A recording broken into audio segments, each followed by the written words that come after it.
নমস্কার, আমি মৌমিতা চলে এসেছি আবারও একটা রেসিপির সাথে। আজকের recipe chole bhature. Yeast, baking powder, baking soda ছাড়াই সহজভাবে ভটুরে বাড়িতে এইভাবে বানিয়ে নিতে পারেন।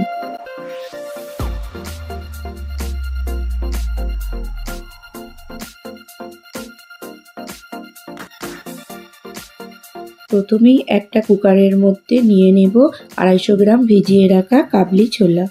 এর মধ্যে দিয়ে দেব কিছু পরিমাণ জল আর একটা তেজপাতা আর দারচিনি আর 1 চামচ নুন।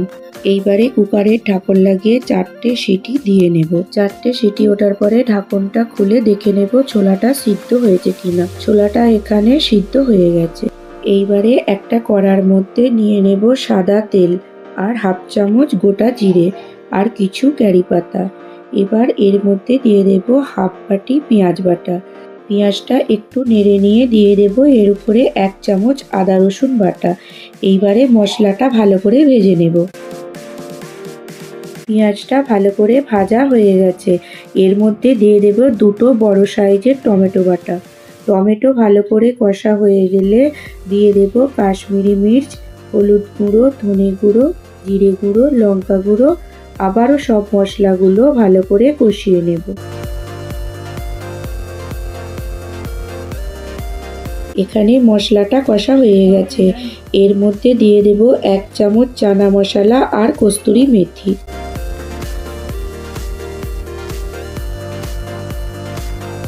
এবারে এর মধ্যে দিয়ে দেব সিদ্ধ করে রাখা ছোলা।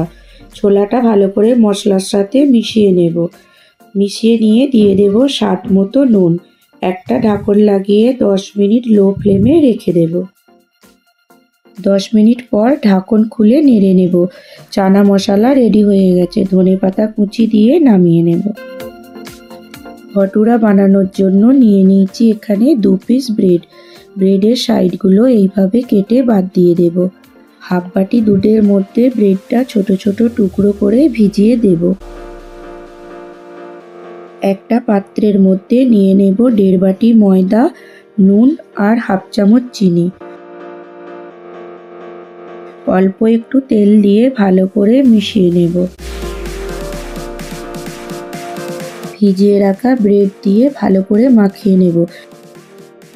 বেশিক্ষণ মাখানোর দরকার নেই। আধ ঘন্টা রেস্টের জন্য রেখে দেব।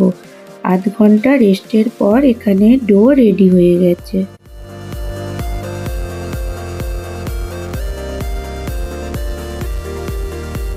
বড় বড় করে লেচি কেটে নেব।